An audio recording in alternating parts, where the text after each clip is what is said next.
estudiando la parashá Jucat, que significa decretos, estatutos. Ok, ¿y qué número de parashá es? La 39. ¿Y de las que llevamos de este libro? ¿Qué número es? No. No, pues. Entonces, ¿sí se están aprendiendo los nombres? ¿Quién nos quiere recordar los nombres de este libro? Los que van. Bamidbar y después. Bueno, hay que seguir aprendiéndose los nombres, hermanos. Hay que repasarlos para poder cumplir con este propósito que tenemos. Bueno, la Haftará del día de hoy se encuentra en el libro de Jueces, capítulo número 11.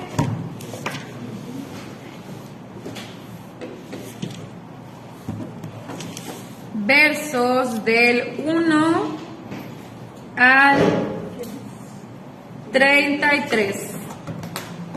Jueces 11 del 1 al 33.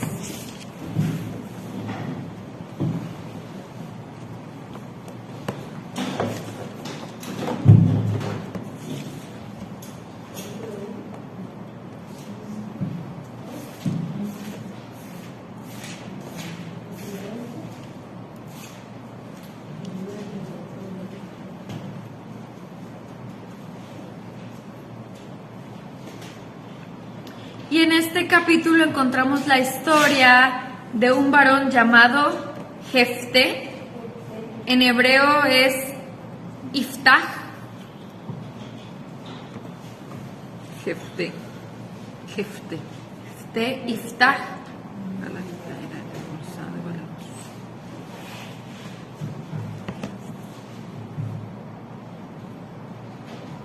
Y bueno, pues como cada semana vamos a tratar de encontrar las conexiones con los temas que estuvimos estudiando durante la semana en la Parashá. Creo que hoy les dimos un breve recordatorio. ¿Alguien nos quiere recordar cuáles son esos temas? Enlistar los temas más importantes de la porción. Pues uno de los primeros lo de la vaca roja, ¿verdad? Que eran pues. Ok, el decreto de la vaca roja. ¿Qué más? También la muerte de Miriam y es cuando la fuente dejó de dar agua también, que se quedaron sin agua el pueblo en el desierto. La muerte de Miriam, la muerte de Aarón. ¿Qué más? Hace rato lo repasamos, hermanos. Digan que ya se les olvidó. Ok, murmuración del pueblo. Las serpientes también. El juicio de las serpientes. De bronce. Ajá. De bronce. Ok, ¿algo más?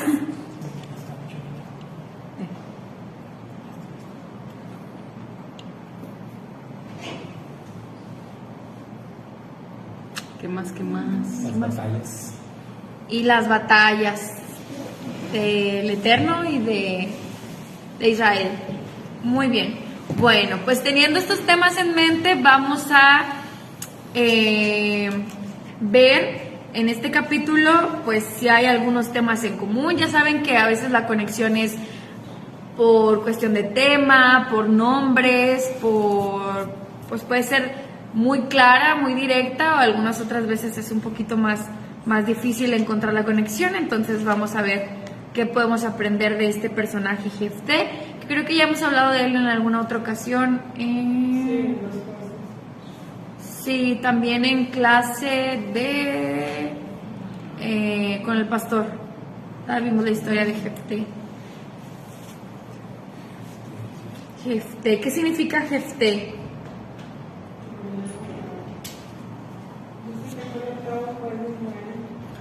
Ok, bueno, ¿qué sabemos de Jefté? Octavo juez de Israel, muy bien. ¿Qué Dice más? que era un hombre esforzado y valeroso. Ok. Hijo de Galat. Ok, bueno, vamos allá a la lectura y vamos a ir viendo cómo es descrito Jefté.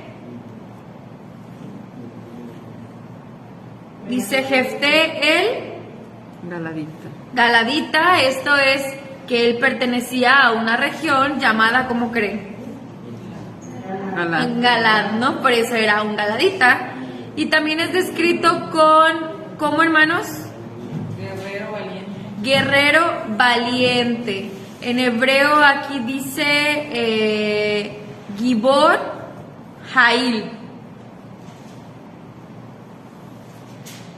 Guerrero valiente. Y esto de Gibor viene de la misma palabra que es, ay, ¿qué se me fue? Geburah. Ajá, Geburah, que significa como poder, fortaleza. El mismo Eterno es llamado con este nombre como el poderoso, el fuerte, Gibor. Geber también es otra derivación. Ajá, y bueno, aquí es aplicado a Jefté y nos habla pues de la personalidad de Jefté. Y lo de Gibor Jail, les decía, Jail es la misma palabra que aparece para decir Eshet Jail, como alguien virtuoso, valeroso, guerrero valiente. ¿Quiénes eran los padres de Jefté, hermanos? Aquí dice que era hijo de una ramera. Ok. Y su padre se llamaba Galad. Ok, muy bien. También su padre se llamaba Galad. Y así es. ¿Y cuál fue el problema que tuvo Jefté con sus hermanos? La herencia. Se llamaba Yulet. Dice que Es el mismo, bueno, parecido al caso de cuando veíamos Rahab, Ajá. porque algunas traducciones dicen que era Posadera. prostituta y otras dicen que era así. Esta que tengo yo dice hostelera Hostelera. Esta que es el Tanakh dice posadera. o mesonera.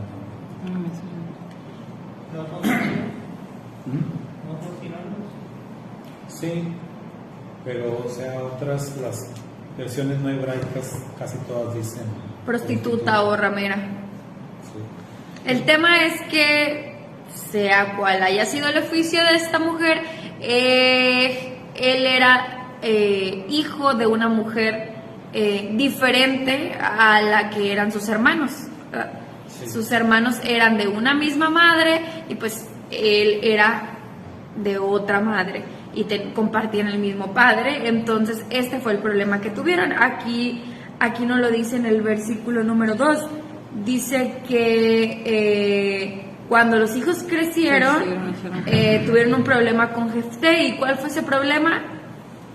La herencia. La herencia.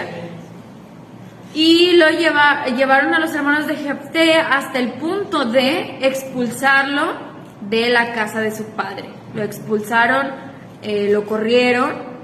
Y bueno, la escritura nos relata algunos otros casos de problemas entre hermanos, ¿verdad? ¿Recuerdan alguno?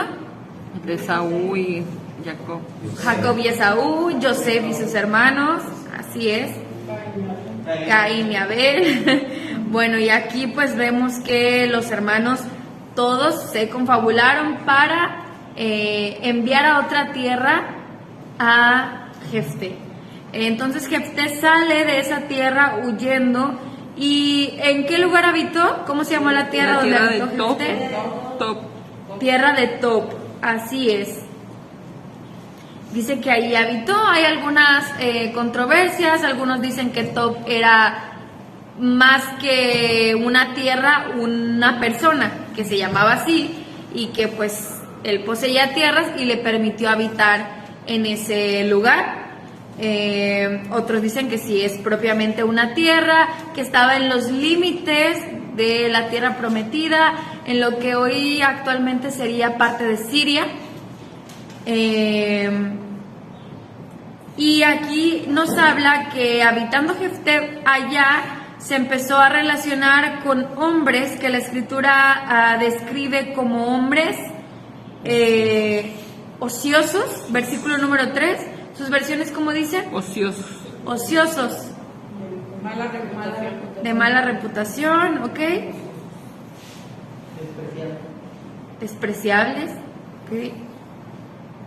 Bueno, aquí la palabra hebrea que se utiliza es como, es la palabra reik y significa como vano, como sin valor. Es la misma palabra que aparece en el Salmo número 2 cuando dice, ¿por qué se amontonan las gentes y los pueblos piensan cosas vanas? Es exactamente esa misma palabra la que está aquí para describir a los hombres mencionados. Entonces, pues, algunos también dicen que otra traducción es como sin heredad. Entonces, como que se juntaba con todos los que no tenían herencia, que no tenían familia, O sea, para efectos prácticos se contaba con la chusma. Sí, como vagos hasta cierto punto porque pues no tenían ni casa ni nada, entonces pues ahí se reunían los vagos, por decirlo así, ¿no? Y dice que tiempo después comenzó la guerra de Israel. ¿En contra de quiénes, hermanos? ¿Con quiénes estaban en guerra en ese momento? Contra los hijos de Amón, conocidos como los amonitas. Entonces sabemos que cuando, después de la conquista de la tierra prometida, a cargo de Josué, pues viene toda esta temporada de los jueces. Es en este tiempo, en este contexto histórico en el que estamos hablando, donde Israel continuaba pues tratando de conquistar, y recordemos que algo que iba a ser diferente esta vez es que Josué comenzó conquistando por partes. Conquistaban una parte, nunca se conquistó la totalidad de la tierra prometida a Abraham, o sea, todos sus límites, pues Israel nunca poseyó esta tierra en su totalidad, pero iban por partes. Obviamente, para poder lograrlo, pues ya había muchos pueblos que tenían esas tierras, y a veces había pues que guerrear con esos pueblos para tomar posesión de la tierra. Entonces, dentro de ese todo este tiempo de los jueces, vemos que Israel guerrea con distintos pueblos, y en este caso estamos viendo que aquí había un conflicto con los amonitas.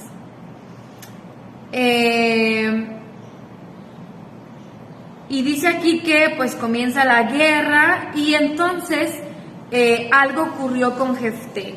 ¿Quiénes fueron a buscarlo, hermanos, y para qué? Dice que los ancianos. Los ancianos fueron a buscar a Jefté, ¿y para qué? Los ancianos de Galat. Ajá. ¿Para qué? Para que los representara como... Que los liderara en la Sí, batalla. como un líder. Como un líder, andaban buscando, sí, un líder de guerra, un Y se lo jefe de eligieron los como un ejércitos. caudillo y jefe.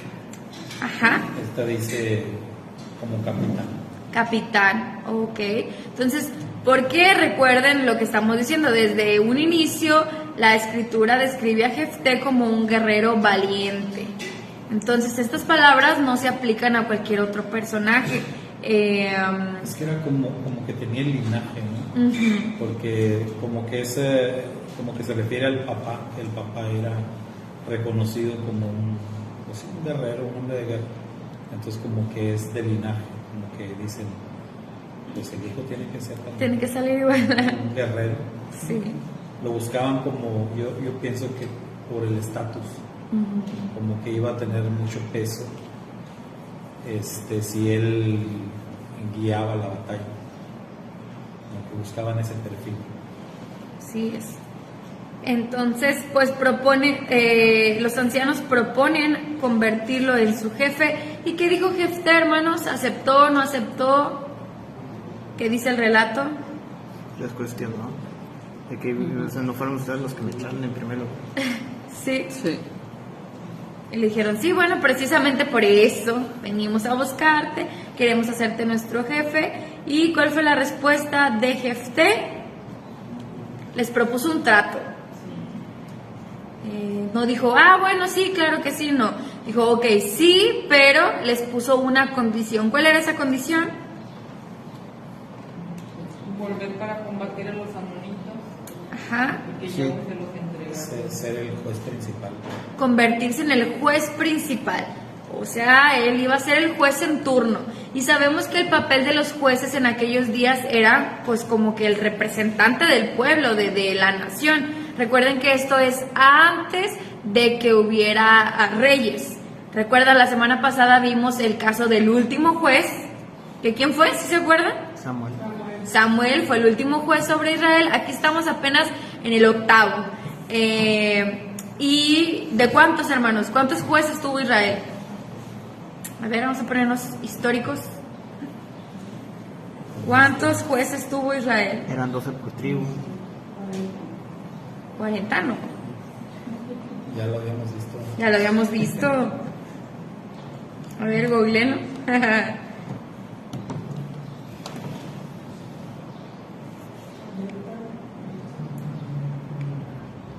Esta versión, bueno, nada más regresarme un poquito a lo de 12. Sí. Esa versión. lo que pidió fue ser la cabeza. Ah, ok. En hebreo dice Rosh. Eheyel Ahem Rosh. Rosh. Dice, si hago esto, yo voy a ser la cabeza de ustedes a partir de ahora. Muy bien. Bueno, dice, si el Eterno los entrega delante de mí, como que sería una señal de que Él tiene que ser la cabeza. Muy bien. Bueno, él quería ser la cabeza, sí, porque a lo mejor como que ellos le estaban proponiendo, pues ven, pelea las batallas y luego ya después, adiós. Y él dijo, no, o sea, yo voy a ser el juez en turno y el tiempo que tenga que durar. No iba a ser como que algo temporal. Entonces eso fue lo que él propuso. Y lo hace, y ellos le responden, el Eterno es oidor entre nosotros si no hiciéramos como tú dices. Entonces ahí hubo un acuerdo y ellos pues están ahora sí que accediendo con el Eterno como testigo de que esto iba a ser así. Entonces, bueno, ya Jefté regresa, es puesto como jefe, como capitán, y comienza su estrategia para pelear contra los amonitas. ¿Y cómo comenzó su estrategia, hermanos? Empiezan a leer un poquito ahí a partir del versículo número 12. ¿Y qué fue lo primero que Jefté quiso hacer? Entonces, su estrategia de guerra, pues como un capitán, como un alguien inteligente, saben que tiene que poner una estrategia. No van a la guerra nada más así, o no inician una batalla pues sin pies ni cabeza, todo tiene que ser previamente armado. Entonces, la estrategia de Jefté, ¿en qué consistió en un inicio? Y envió mensajeros al rey. Envió mensajeros, ok. Él quiso utilizar el recurso que diríamos fue diplomacia, ok. De hecho, hay una conexión ahí con la parasha, porque los israelitas primero fue con Edom y enviaron también como un diálogo, una petición, y lo mismo hicieron con los otros. Ya con el tercero no, porque se brincó y los atacó directamente. Sí. Pero utilizaron siempre el recurso primero de saber, vamos a hablar. O sea, no tenemos por qué irnos a la guerra inmediatamente. Y él aplicó lo mismo, o sea, envió mensajeros, oye, no tenemos por qué pelear, mira, podemos arreglar las cosas, etc. O sea, como que sí había aprendido, sí tenía protocolos de guerra, estaba calificado, ¿sabes? Así es. Entonces, hasta aquí, hermanos, pues van a empezar las conexiones precisamente con nuestra porción. Y una de las conexiones, primero, es el tema de la disputa entre hermanos, porque también vimos que aquí hay una disputa en nuestra porción. ¿Por qué? ¿Quiénes eran los hermanos de Israel? Pues los edomitas, que no les permitieron el paso. Entonces, Jefté también tuvo una disputa con sus hermanos, un problema, y bueno, aquí hay una conexión. Otra conexión, pues va a empezar precisamente con este tema de batallas con pueblos enemigos, con pueblos al alrededor, y la manera en la que se van a abordar estas batallas. Entonces, decíamos que Jefté quiso hacerlo a través de la diplomacia, del discurso, del hablar,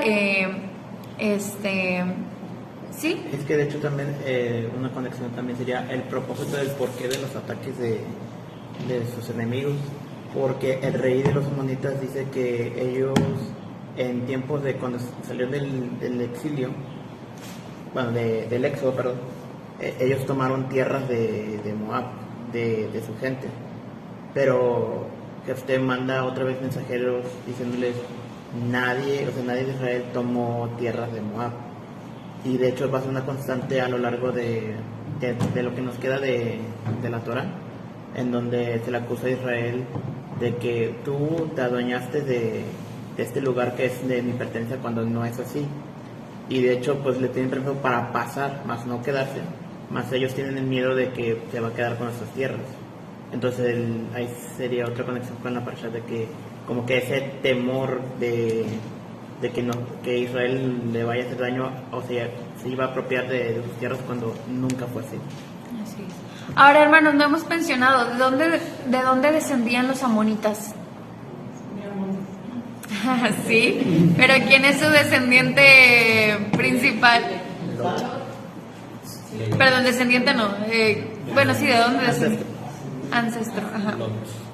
Lot, así es, Lot, de uno de los hijos que Lot tuvo con una de sus hijas, así es. Entonces, pues, en realidad sí hay una relación familiar ahí, ¿verdad? Todos los pueblos eran, pues, hasta cierto punto parientes, hermanos. En la parasha se menciona a los moabitas, que es el otro. Sí, en la parasha se menciona a los moabitas, que son de la otra hija, así es. Bueno, y entonces, bueno, vemos que aquí en el versículo 12 decíamos que empieza los mensajes y le dice Jefté, ¿qué tienes tú que ver conmigo para que hayas venido a pelear contra mí en mi tierra? Y replicó el rey de los hijos de Amón a los mensajeros de Iftach: por cuanto Israel se apoderó de mi tierra cuando subió de Egipto, desde el Arnón hasta el Yabok y hasta el Jardén. Ahora pues devuelve esas tierras pacíficamente. Entonces, ¿qué era lo que alegaba el rey de Amón? Que Israel, cuando subió de Egipto, había tomado sus tierras. Imagínense. Y todavía los andaba peleando. Dice: entonces Iftach volvió a enviar mensajeros al rey de los hijos de Amón y le dijo: así ha dicho Iftach, Jefté: nunca se apoderó Israel de la tierra de Moab ni de la tierra de los hijos de Amón, porque cuando subió de Egipto anduvo Israel por el desierto hasta el mar Rojo y llegó al fin de Kadesh, y de allí envió Israel mensajeros al rey de Edom diciendo: ruego me permitas pasar por tu tierra, pero no consintió el rey de Edom, y también envió al rey de Moab, pero él no quiso, de modo que se quedó Israel en Kadesh. Luego anduvo por el desierto y dio la vuelta a la tierra de Edom y a la tierra de Moab, y vino por el lado oriental de la tierra de Moab y acampó allende el Arnón, pero no entró en los confines de Moab, porque el Arnón era el término de Moab. Entonces Israel envió mensajeros a Sihón, rey del Emorí, que reinaba en Heshbón, y le dijo: Israel, ruego nos permitas pasar por tu tierra hasta mi lugar. Pero Sihón no se fió de Israel para dejarle pasar por su territorio, y reunió a Sihón a todo su pueblo y acampó en Yatzá y guerrió contra Israel. Pero el Eterno, Dios de Israel, entregó a Sihón y a todo su pueblo en mano de Israel, quien los atacó, y se posesionó Israel de toda la tierra del Emori que habitaba en aquel país. Y se posesionaron de todo el territorio del Emori, desde el Arnón hasta el Yebok y desde el desierto hasta el Jardín. Entonces ahí el relato que Jefté envía en este mensaje lo aprendimos o lo estudiamos esta semana en la porción. O sea, todo lo que Jefté está relatando aquí es lo que nosotros aprendimos en la porción de la semana. Lo vimos relatado, lo que veíamos hace rato, que hubo estas peticiones a Edom, que se mencionan los moabitas, Entonces, este mensaje lo vimos en la parashá. Y aquí está pues la conexión directa con la porción de la semana. Entonces, dice el verso número 21 a 22, y se posesionaron de todo el territorio del Emori, desde el Arnón hasta el Yabok y desde el desierto hasta el Jardín. Ahora, verso 23, que el Eterno, Dios de Israel, expulsó al Emori de su tierra, delante de su pueblo Israel, ¿tú la has de heredar? ¿Acaso no es cierto que lo que te hiciere poseer Kemosh, tu Dios, eso lo seguirás poseyendo, y todo aquello de donde el Eterno, Dios nuestro, haya expulsado a nuestros adversarios de delante de nosotros, eso continuaremos poseyendo? Entonces, ¿qué era lo que alegaba? ¿Qué era lo que presentaba como defensa Jefté? Pues que el Eterno ya les había entregado esta tierra hace muchos años atrás. O sea, él decía, nosotros no tomamos nada que te perteneciera a ti. Dios nos la había dado desde mucho tiempo atrás. Y él tenía esa seguridad. Jefté estaba seguro que esa tierra pertenecía a sus hermanos israelitas. Entonces, con esa seguridad es que envió el mensaje y que podía pelear y defender su heredad, lo que a él le tocaba. Entonces, fíjense, aquí vemos el caso de una persona que comenzamos diciendo se estaba peleando con sus hermanos por una herencia. Pues no sé cuántas tierras tuviera el padre o qué tan grande fuera la herencia del padre de Jefté, pero hubo una disputa por la herencia y él habitó con personas vagabundas, sin herencia, todos ahí ¿cómo diríamos? Los renegados de las familias, yo creo, era con las personas que se juntaban. Y acá vemos a un Jefté con una seguridad defendiendo la herencia de Israel. A pesar de él no haber tenido una herencia como tal en su familia, él podía defender la herencia de Israel con esa seguridad de que Dios se las había entregado. Y aparte también, pues mucho de su argumento es de que, pues, aparte de que pues, las tierras no son tuyas, o sea, no puedes reclamarlas, son tierras que pues Dios mismo, nuestro Dios nos las dio. O sea, se le quitó a otra gente por tema de castigo y tal, y pone en su contra pues a su propio Dios de los amonitas, de que o sea, tu Dios Quemos también hizo lo mismo. O sea, como que tú y yo somos parejos. O sea, mi Dios quitó estas tierras a esta gente por castigo, y tu Dios también hizo lo mismo. O sea, estamos iguales, o sea, no hay necesidad de atacarnos ni nada. O sea, y él les dice, pues si tú tienes tu Dios, ¿a poco y las tierras que te dio tu Dios no van a ser tuyas para siempre? Les decía, ¿no? Pues obviamente las tierras que el Señor nos entregó a nosotros son nuestras, que nuestro Dios nos dio. Obviamente es una forma de burla porque pues su Dios no les iba a entregar nada, ¿verdad? Pero lo compara como con algo sagrado. Ajá. Que lo que es sagrado para ti, eso también es sagrado. Es sagrado para mí. Porque también está como diciendo, pues, oye, tus tierras no te bastan, o no son fértiles, no hay, o cuál es el problema de que, pues, ocupas atacarnos para agarrar nuestras tierras, ¿no? Sobre lo que comentabas ahorita, me llamó la atención que dice primero que los hermanos lo expulsaron y luego lo van a buscar como los ancianos. Yo digo que una de dos, o sus hermanos llegaron a ser ancianos o líderes, o se codeaban con gente, con los ancianos. ¿Verdad? Cualquiera de las dos, no sé cuál será ahí, pero o sea, yo creo que la herencia sí estaba buena. Sí. O sea, sí se ve que se juntaban con gente de alta. Sí. Pues sí, tenía como que prestigio, ¿no? La familia. Tenían fama, como dice. Entonces, aquí, este es el argumento que Jefté presenta y lo que le da seguridad. El saber y el confiar en la palabra dicha por el Eterno de que esa tierra era de ellos. Entonces, otra similitud que encontramos, o bueno, al inicio dijimos que la parashá nos habla de las batallas de Dios, de las batallas de Israel, y aquí pues también vemos batallas. Obviamente nosotros nos vamos a concentrar, como veíamos hace rato, en aplicar eso a nuestras batallas del día a día y el cómo podemos sobrellevarlas, solucionarlas. Entonces, algo que aprendemos para poder enfrentar nuestras batallas es que, número uno, muchas batallas se pueden resolver a través de la palabra, a través del discurso, buscando los medios pacíficos, la mejor forma de hacerlo.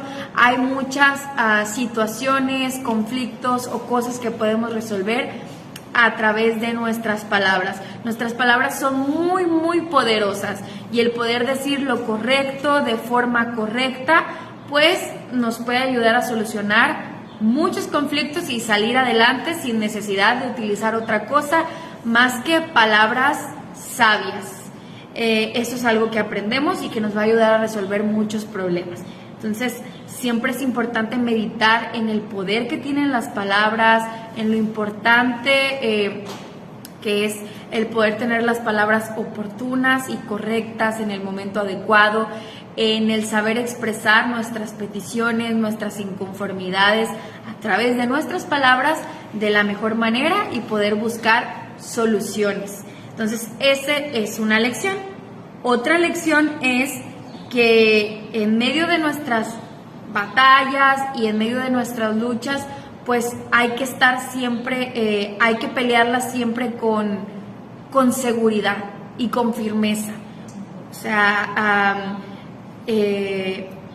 teniendo argumentos bien definidos, bien claros, porque Jefté tenía esos argumentos que nadie le podía quitar y que le daban seguridad de que es que esta tierra es tierra que el Eterno ya nos entregó, y él creía eso firmemente y era lo que le daba esa confianza para poder, pues, pelear. No lo hacía sin bases, sin argumentos. Él sabía y conocía esto y así, y le daba esa seguridad. Entonces nosotros también, pues, debemos estar siempre siempre que vayamos a resolver un conflicto, una situación, pues tenemos que hacerlo con firmeza, con seguridad de que estamos haciendo lo correcto, siempre con la confianza de que, pues, el Eterno nos ha entregado muchas promesas y podemos hacerlas válidas en medio de situaciones y circunstancias difíciles, y podemos apoyarnos de esas promesas que el Eterno nos ha dado, pero hay que hacerlo con confianza y con seguridad, no con incertidumbre ni con temor, no pensando, ay, pues,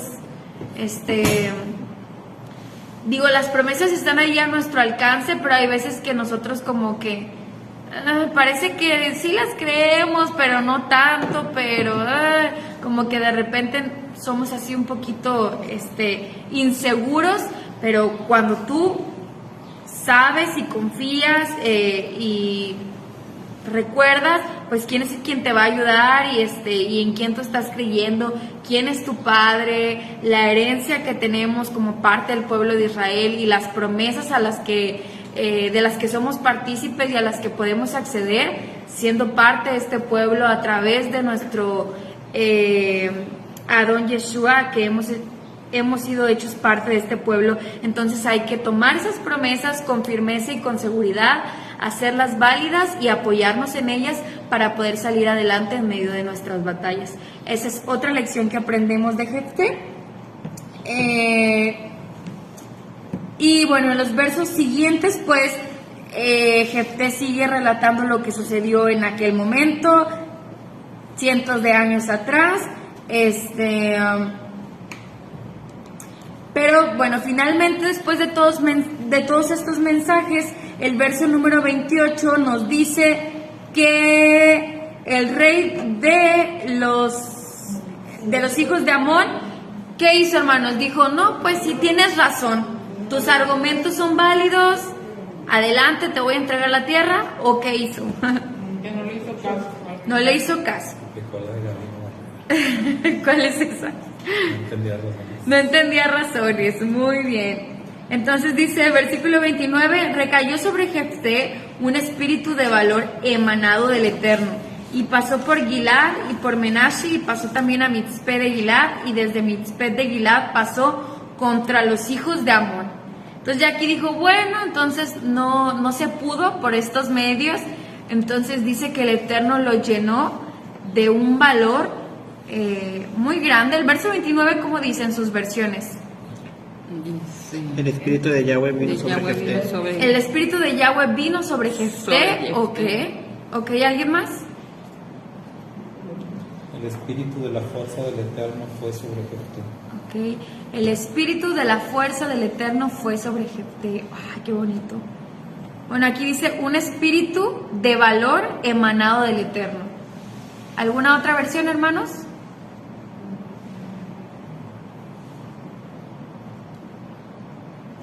Vino sobre Jefté el espíritu del Señor. Vino sobre Jefté, espíritu. Y fíjense hasta cuándo menciona la escritura que vino ese espíritu de valor.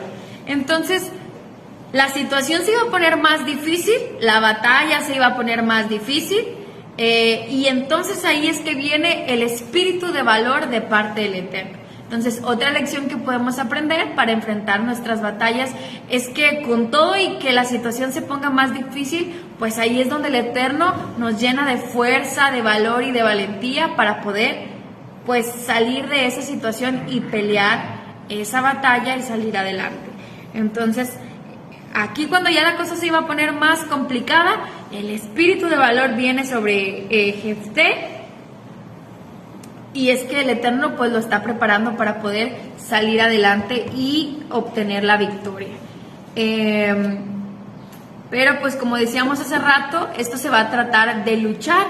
O sea, la solución no va a venir así sin que nosotros tengamos que hacer nada. El Eterno lo estaba preparando y lo estaba llenando de valor, pero porque lo que venía era la guerra. O sea, él iba a tener que luchar. Entonces, el Eterno lo estaba preparando para eso, pero él tenía que hacer su parte.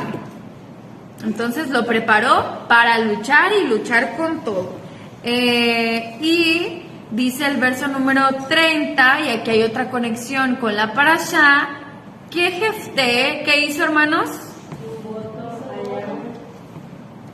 Un voto. Y decíamos hace rato que Israel también hizo un voto. ¿Okay? ¿Y cuál fue el voto que hizo Jefté? a los amonitas. Ok, no, esa era pues lo que Jefté quería, ¿no? La condición era, Iba a entregar a la primera entrégame a los amonitas y yo, mi voto a cambio es que, ¿qué fue lo que prometió? Aquello que sea lo que fuere, que saliere de la puerta de mi casa a mi encuentro cuando yo volviere victorioso de los hijos de Amón, será el Eterno y yo lo ofreceré en holocausto. Okay. Muy bien, ahí está un voto hecho por Jefté. Y Sí. pudiera ser. Sí, porque este voto pues es muy polémico y mucho se habla, hemos hablado en otra ocasión. Sabemos que quien salió al encuentro fue su hija, y que mucho se habla si Jefté mató a su hija o simplemente fue una mujer consagrada para el servicio del Eterno, así como otros personajes. O sea, hay varias explicaciones respecto a esto, que realmente la hija no murió, sino que no se iba a casar porque iba a estar sirviendo toda su vida. Pues hay varias explicaciones y controversias respecto a esto, pero aquí la conexión con la parashá es que hubo un voto, y que el Eterno respondió a ese voto, porque el verso 32 nos dice: pasó Jefté hacia los hijos de Amón para guerrear contra ellos, y el Eterno cumplió lo que Jefté le pidió, los entregó el Eterno en su mano. Entonces aquí vemos que los votos pues pueden ser un recurso que podemos utilizar, como aprendíamos hace rato. No sé aquí si hay alguno que acostumbre a hacer este tipo de votos, si lo hayan usado alguna vez este recurso que vemos que está a nuestro alcance. Claro, no debe ser tomado a la ligera, pero pues el Eterno nos da estos recursos en las escrituras, así como el ayuno, por ejemplo, que a lo mejor tiene que ser hecho de cierta manera y en ciertas circunstancias. Quizá no es algo que se vaya a hacer siempre, sino en circunstancias especiales. Yo veo los votos quizá dentro de esa categoría, que no es un recurso que se utilice así como a diario o a la ligera, sino solamente en circunstancias quizá difíciles. Es lo que yo veo acerca de los votos. No sé, hermanos, si estoy en lo correcto de que aún podemos utilizarlos, pero pues quizás, como les decía, en ciertas circunstancias, no para cualquier cosa, no a la ligera. Hay muchos tipos de votos. La Torah habla de algunos específicos, pero realmente el tema de los votos es como está abierto, ¿verdad? Abierto al pueblo de hacer algún voto, algún compromiso. Bíblicos, pues hay varios casos, ¿no? El de Ana, que lo cumple, pero también uno muy, muy popular o muy controversial es el de Jacob, que hace voto y que aparentemente no lo cumplió. Y algunos comentaristas dicen que todas las tragedias que le sobrevinieron a Jacob a su regreso a la tierra prometida después de 20 años se debieron a que no cumplió el voto que hizo. El de entregar los diezmos. Cuando él iba de camino, si tú me prosperas en mi viaje, me bendices, todo el diezmo de lo que tú me dieres lo apartaré para ti. Regresa como un hombre rico, poderoso y todo. Y no se habla de entrega de diezmos, como sí lo hizo Abraham, por ejemplo.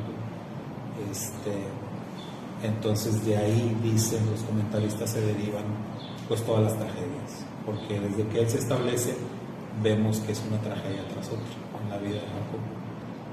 Entonces sí es como que muy importante el tema de los votos. Lo decía yo en el mensaje, ¿no? Que debemos aprender de eso, que los votos son muy efectivos, pero que también tenemos que aprender a hacerlos, o sea, ser sabios, pensarlos. Los votos tienen muchas ventajas y realmente es que tú lo puedes armar como tú quieras.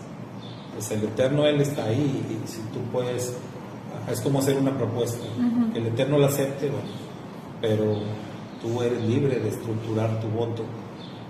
Entonces no es, mientras no sea un voto como el nazareato que ya está establecido, pero aún así el voto del nazareato pues eran temporales.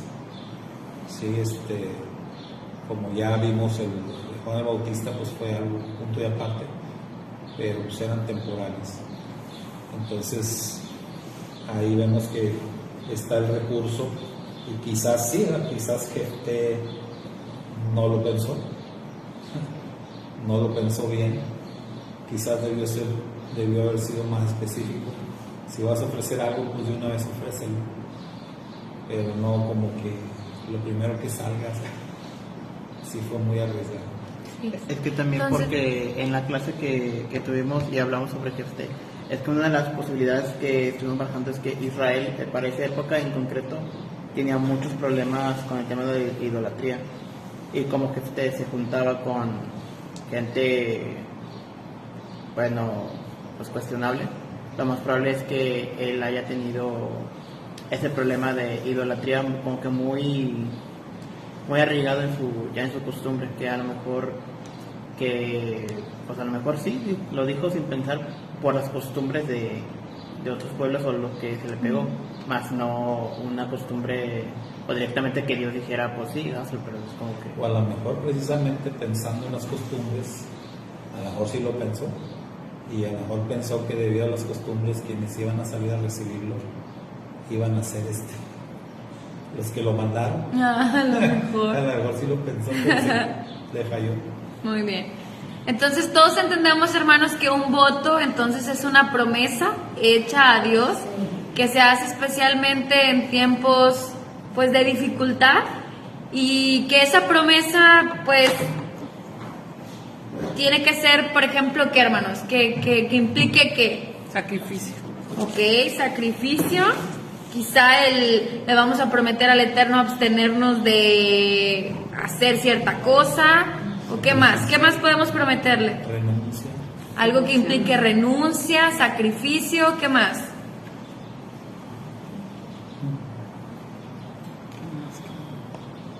sea, puede ser que le vamos a prometer que nos vamos a abstener de hacer algo o lo contrario, ¿verdad? Un compromiso de hacer algo. Un compromiso de hacer algo. Están las dos perspectivas. No es nada más, yo ya no voy a hacer esto. No, también puede ser, voy a hacer esto. Y eso que vayamos a hacer, pues, debe ser algo que le dé honor al Eterno, algo en su servicio, para servirlo. Incluso algo que podamos considerar un regalo para el Eterno. O sea, que yo le voy a regalar al Eterno esto. Entonces piensen ustedes, si tuvieran la oportunidad de regalarle algo al Eterno, un regalo, ¿qué le daría? Entonces eso también puede ser parte de la promesa. Y son pues algunas cosas que vemos en los votos. ¿Sí? Tu papá o tu esposo te lo pueden anular si no están de acuerdo cuando ellos escuchan hacer un voto. Si no están de acuerdo, te lo pueden anular. Ah, sí, también vemos eso. Si eres soltera, ¿no? Ujú. Ok, muy bien. Interesante este tema. Porque a veces los votos pueden estar Implicando a alguien más. Es como que, ay, ¿tú cómo piensas hacerlo? O sea, ya me estás involucrando a mí. De ahí, como dice la hermana, que el esposo o el papá podían Anular. el voto. Y también decir que los votos era el compromiso del voto no debe involucrar cosas que se dan por hechas. O sea, porque es algo como en el tema de vimos algo sobre las ofrendas. O sea, que no puedes tú manejar algo que ya le pertenece al Eterno, que de por sí es del Eterno. Sí, por ejemplo, yo te prometo cumplir con mis 10. Espérate, o sea, eso ya le pertenece al Eterno, no le estás dando nada. O decir algo como Prometo guardar el Shabbat. prometo guardar el Shabbat o prometo llegar temprano al servicio. Son cosas que ya se dan por hechas que debes hacer. O sea, no puedes comprometer ese tipo de cosas o poner a voto algo que sabes que debes de hacer, que es lo correcto. O sea, debe ser algo más extraordinario. Sí, es cierto. ¿Algo más, hermanos? ¿Alguna otra consideración que debamos tomar en cuenta a la hora de hacer un voto? Cumplirlo. Cumplirlo, claro. ¿Sí, hermano? Sí. Sí. Es algo. ¿Sí? Sí, porque luego no. Porque no hagas promesas al Eterno que no vas a cumplir, ¿verdad? De hecho, así dice que Sí. es mejor no hacerlo que hacerlo. Sí. No te metas en Entonces, sí, si crees que hay posibilidad, aunque sea mínima, de que no lo vayas a cumplir, mejor no te metas en problemas. Pero pues, si realmente te crees que puedes cumplirlo, te vas a esforzar por cumplirlo, pues seguramente vas a obtener pues una gran bendición. Entonces ese recurso está ahí, pero hay que utilizarlo con mucho cuidado. muchos judíos hoy en día en la dispersión. Ahorita que decíamos votos, uno de los votos más populares es hacer aliyá a Israel, ¿verdad? Y es poquito polémico porque otros dicen es que eso no debería ser un voto, o sea, es un compromiso que tenemos de hacer aliyá en las 3 grandes fiestas para el que es judío, ¿verdad? Entonces, pero muchos lo hacen así, lo utilizan como un voto, pero bueno, ellos tampoco lo hacen como a la manera de decir estructurarlo, decir, te prometo que voy a hacer todo lo posible, pero sin asegurarlo, porque tampoco es fácil. Sí, claro. O sea, ir a Israel es muy caro. Bueno, hermanos, y en este versículo entonces 33 dice, y batió desde Aroer hasta llegar a Minit 20 ciudades y hasta Abel Keramim, haciéndoles gran destrozo, y fueron sometidos los hijos de Amón por los hijos de Israel. Y ahí vemos pues el desenlace de esta Haftará y el cumplimiento del Eterno luego de este voto que hizo con Jefté. Y pues la historia ya hasta ahí termina la porción, pero la historia nos relata que así fue. Jefté tomó su lugar y subió como un nuevo jefe, y aquí también hay otra conexión con la parashá donde vemos que Aharón muere y su hijo Eleazar toma el lugar. Entonces aquí también Jefté pues iba a convertirse en el nuevo juez sobre Israel. ¿Cuántos años duró Jefté, hermanos? 6 años. ¿Ok? Tenemos jueces que duraron un poquito más. Sabemos que la historia de Jefté puede ser vista también desde otra perspectiva un poquito más controversial. Digo, hay muchas controversias ahí respecto a este personaje desde su inicio, pero bueno, aquí encontramos ciertas conexiones, todo relacionado a las batallas que nos toca vivir en el día a día, a la manera en la que las vamos a afrontar. Es un hecho que nos va a tocar pelear, hermanos. Eso es un hecho. No se van a solucionar las cosas nada más así, sin que nosotros tengamos que hacer nada. Siempre nos corresponde a nosotros hacer una parte. A veces va a ser a través de la palabra, a veces va a ser a través de un medio u otro medio, pero siempre hay algo que nosotros tenemos que hacer, y el Eterno peleando con nosotros va al frente y nos va a ayudar a poder pues alcanzar la victoria. Pero a nosotros pues siempre nos va a corresponder luchar, y como decía el hermano hace rato en la predicación, con todas nuestras fuerzas, nuestro corazón y todo lo que tengamos que hacer para salir adelante de las batallas que enfrentamos día con día. Y bueno, pues con eso concluimos entonces este día y esta Haftará. No sé si alguien más tenga algo que agregar, algo que quiera compartirnos antes de finalizar. ¿Algún comentario, hermanos? Por allá atrás. ¿Qué significado era Dios abre matriz? De Jefté, ok. ¿Algo más?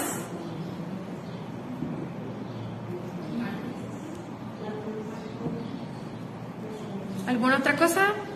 ¿No? No todos los jueces tienen la escritura y el espíritu de Jehová vino sobre el carro. No todos los jueces. Ok. Tenía que Débora no lo vi, los demás hablan un poquito, pero solo en lo que nos ponía que fue Sansón. Sí. Un poquito donde dice el espíritu de Jehová vino. Sí. Y como que son jueces que tuvieron como que luchar más, como que estuvo más fuerte, ¿no? Las batallas, las luchas, a lo mejor tiempos de más inestabilidad. Sí. Ajá. Como a lo mejor Débora le tocó un tiempo más pacífico, y de hecho fueron los que como que luego estuvieron tiempos más largos en el poder, como que, no, pues duraron tanto tiempo y hubo paz sobre Israel. Creo que menciona sobre uno de estos jueces durante tanto tiempo. Y a lo mejor ellos, como dicen, lo necesitaban más, y de esto aprendemos que el Eterno, con todo y las luchas y las batallas, nos da los medios para poder afrontar las situaciones y las circunstancias. Él nos da estas situaciones, pero también nos da la solución. Simplemente hay que tener la sabiduría para poder identificar qué es lo que hay que hacer, qué es lo que nos corresponde, pero Él está ahí ayudándonos en todo momento. Bueno, gracias por el comentario, hermanos. Entonces con esto concluimos, hermanos, y nos vemos la próxima semana. Gracias a la hermana Belita, a la hermana Norma y a Claudita, que son las que veo aquí conectadas, hermana Poli también. Saludos, nos vemos la próxima semana y en un ratito más con la siguiente clase. Chao, shalom. Chava, shalom.